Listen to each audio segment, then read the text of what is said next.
A common misconception for new sellers on Amazon is that all you need to do to start making sales is get your product listed on the Amazon Marketplace, get some initial reviews, and you're off to the races. While that might be a good starting point, it's definitely not the whole picture. In order to ensure your product shows up in front of the right shoppers and actually converts to sales, you need to create a fully optimized product listing, which involves several very important key factors that you need to incorporate, which I'm going to cover today. And there's actually 3 steps to creating a fully optimized product listing. The first of which is keyword research, which is the #1 most important step to proper listing optimization. And you need to do this step first because the keywords that you use in your listing will directly correlate to whether or not shoppers will be able to find your product listing on Amazon. Now, in order to understand why keyword research is the most important step, it would help if you understood how the Amazon A9 search algorithm really works and how you can use it to rank your products higher and drive more sales. So let's go over that real quick. So Amazon's A9 algorithm, which is the brain behind the Amazon search, has one main goal, and that's to make Amazon money. Because think about it, every time someone searches for a product, Amazon wants to show the products that are most likely to generate sales. So when you think about it, in order to get your products prominently shown on Amazon, it really boils down to 2 key factors. Keyword relevancy. Does your listing clearly match what the shopper is actually looking for? And sales performance. Does your product consistently make sales week after week? And if your listing hits both of these metrics, high keyword relevancy and high sales, you're golden. Amazon will reward you with better visibility. Now, since we don't have direct control over sales, but we do have complete control over the keywords that we use, it's crucial that you choose the right keywords. And I mean the ones your actual customers are typing in, not keywords that you think sound good, and definitely not keywords that are not relevant to Amazon search, such as Google search results. And that's because people that are searching on Amazon have a completely different search intent than those doing searches on Google. Google searches are mostly informational, people looking for how-to guides or instructional content, whereas searches on Amazon are transactional. People searching on Amazon are actually looking for products to buy. This is why it's important that you use Amazon-specific keyword research tools, not Google AdWords data or other traditional SEO tools. Those tools don't reflect what shoppers are doing on Amazon. Now, how to actually do the keyword research is beyond the scope of this video. I just wanted to highlight the importance of keyword research and how it affects your listing optimization. However, I do want to point out there's 2 keyword research tools that I highly recommend to help you build a powerful keyword list: Helium 10 and Sellerize. Helium 10 has 2 keyword research tools, Cerebro and Magnet, to help you find the best keywords based on search volume. And Sellerize has a keyword research tool called Keyword Hunter that will help you find the best keywords based on sales volume. The 2 key factors that you need to consider, which I already pointed out why, to get your listing in front of the right shoppers and convert to sales. Now, over the years, I've put together a proven strategy to build strategic keyword lists using these tools. So if you want to learn how to build your own keyword list, I'll post a link to a keyword research masterclass video that goes over how to use both of these tools down in the video description below. All right, now, once you've created your own keyword list, you can move on to step 2, which is keyword integration. For example, here's a keyword list for camping tent stakes. This is where you use the list of keywords to optimize your product listing around those keywords.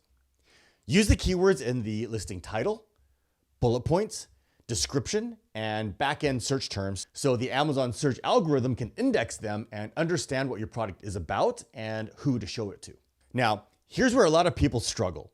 I see so many people asking, how do you use the keywords in your product listing?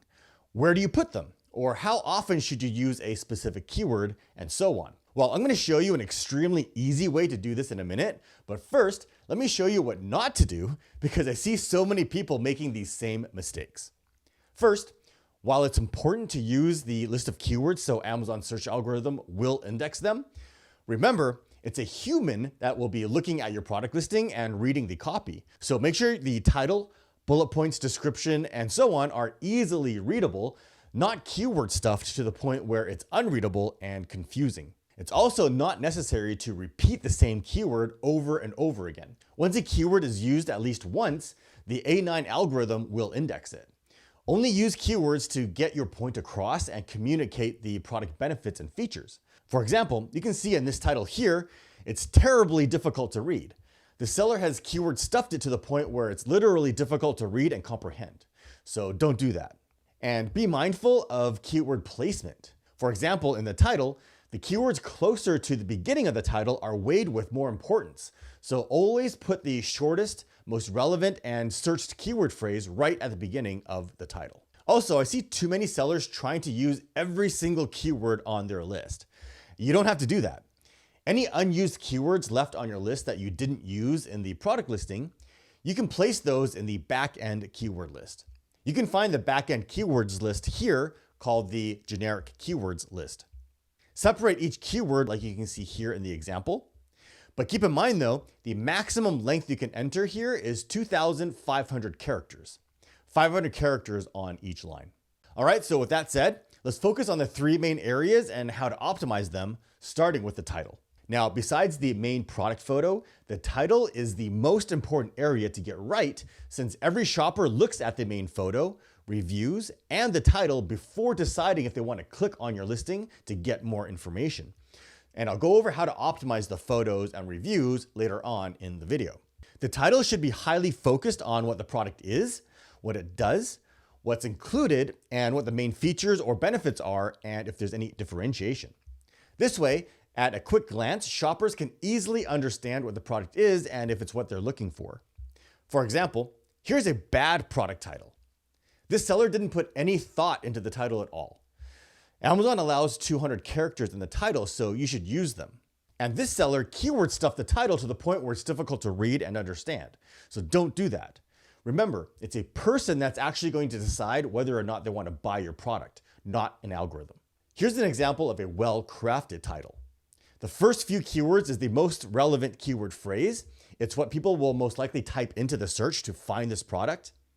The next group of keywords describes what the product is, followed by what the product does, what's included, and how it's differentiated. Can you see the difference? It's simple, direct, and to the point. There's no keyword stuffing or any unnecessary keyword repetition. And a pro tip, separate your keyword phrases with the pipe symbol so that it's easier to read. Don't use commas. And there's no need to include your brand name. Amazon will automatically add it for you in the beginning of the title, as you can see here. All right, let's move on to the bullet points and description. Now, here's where I see a lot of sellers get this part wrong too.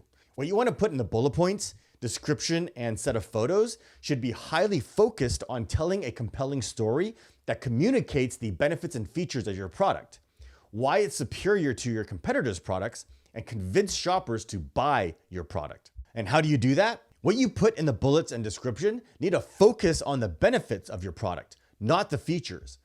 Remember, people buy products to solve problems. They're not buying products for its features. So identify what the main problems are that your shoppers are trying to solve, highlight them here in the bullet points, and in one or two short sentences, describe how your product uniquely solves those problems. Don't write long-winded bullet points. No one is going to want to read that. For example, if you take a look at these bullet points, do you really want to spend 5 minutes reading these? Make sure your bullet points are short and to the point so that at a quick glance, shoppers can get the point you're trying to get across, like you can see here. The problem is clear and concise, followed by how the product solves that problem. This is how you convince shoppers to buy your product. A litmus test that I like to use is, if I can take the bullet points and put them on any of my competitors' listings and those bullet points would work for their product, then those are bad bullet points. Remember, your listings need to sell. That means great photos, compelling bullet points, description, solid reviews, everything that convinces a shopper to click the add to cart button and buy from you. So keep that in mind and strategically incorporate the keywords from your keyword list into your bullet points. And do the same with the description.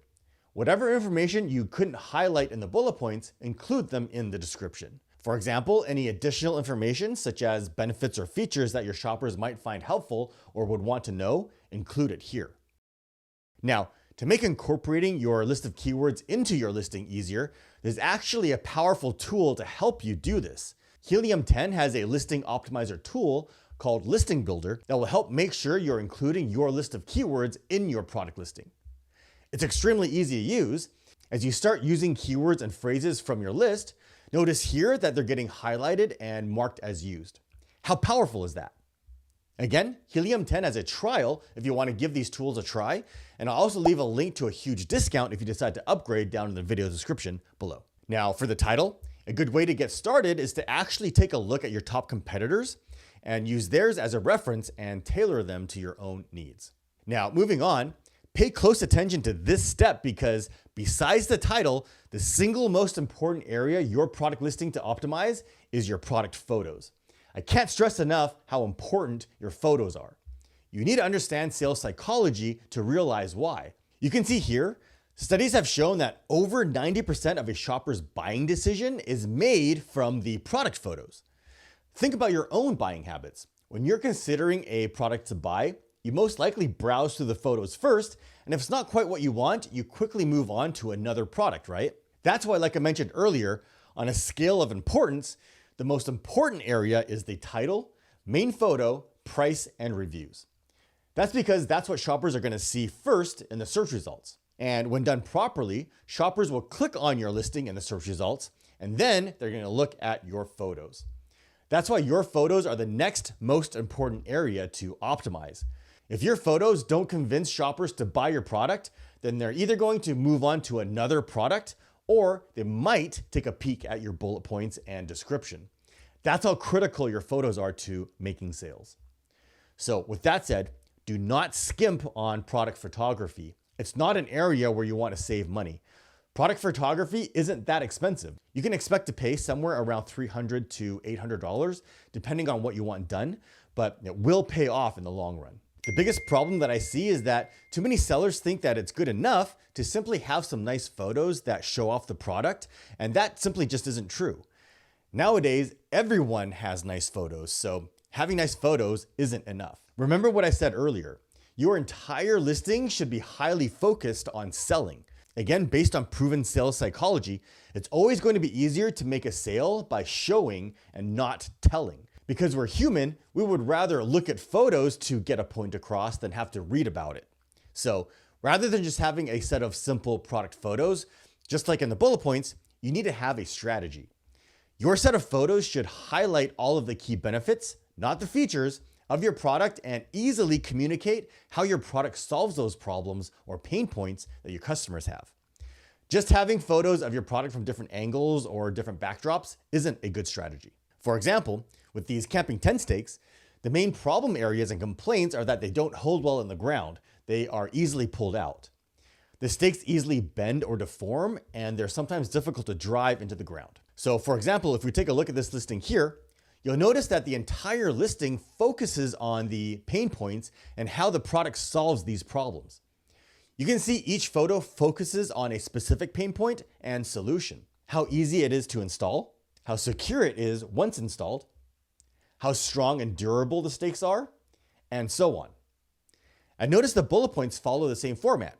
Each bullet point highlights a specific problem and solution. That way, shoppers can identify with the product. They can see that it understands what their problems are and that the product solves those problems. Now, it's also important that you don't try to take your own photos. Your photos should be extremely high quality and taken by a professional product photographer, someone that has experience with taking product photos and has the ability to incorporate your strategy. Just because you or a friend has a nice camera doesn't mean that you'll end up with high quality product photos. For example, here's some photos taken by an amateur. Now, you might think that these look pretty good, right? I mean, I've seen far worse. But now take a look at these photos. Can you see a difference? One was taken with artistic talent, the other certainly not. Your set of photos should look like they came out of a high-end magazine. You can find really good product photographers on Fiverr.com.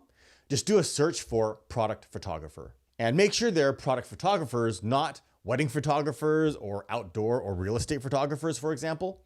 You need to hire a photographer that's experienced specifically with product photography. You can also try to find a photographer that's local to you That way, if they allow it, you can be on set with them while they take the photos and help give them some guidance or direction if you have any specific ideas that you like to capture. Now, a pro tip here, you don't always have to use actual product photos. One of my products actually didn't photograph well. The product is dark in color and just didn't show well in photographs, regardless of how it was lit up in the studio. And after trying so many different methods, I just ended up giving up and tried a totally different method. I decided to have a 3D model created for my product. And with a 3D model, I could then light it however I want, color it however I want, place it into any backdrop or theme that I want, all without losing any image quality. In fact, you've probably seen 3D models without even knowing it. For example, these product photos are actually 3D models, not photographs of the product. Look how perfect the lighting and reflections are, how perfect the color grading is, and so on. Again, you can find 3D modelers on Fiverr.com. Now, while we're on the topic of photos, for those of you that are brand registered, you'll also have access to A+ content. With A+ content, instead of just a textual description down here, you'll have a much richer content area, like you can see here, where you'll be able to show more photos of your product. You can take advantage of this by going into more detail on the key benefits and how your product solves the most common pain points. However, and here's a pro tip, the biggest problem I see here is sellers posting too many photos. I've seen A+ content where it was pretty much all photos. Remember, not only is your entire listing getting indexed by Amazon's search algorithm, but other search platforms like Google are also indexing them. And photos themselves cannot be indexed. That's why it's important that you also make sure you include plenty of text along with your photos, because whatever you write in those text areas can be indexed by those search algorithms. That way, this will further help to optimize your product listing and get your products to show up in the search results, not just on Amazon, but also on Google, like you can see here. Now, like I mentioned earlier, shoppers are always going to see your main photo, titles, and reviews first because that's what shows up in the search results. And as we all know, reviews play a huge role on whether or not your product is going to sell well. No one wants to be a guinea pig when a product has little to no reviews. And shoppers certainly stay away from products with bad reviews. So whether you're launching a new product or you're already selling, how can you get your initial product reviews fast for a product launch and keep good reviews coming in for the long term? Well, this video right over here will show you exactly how to do that.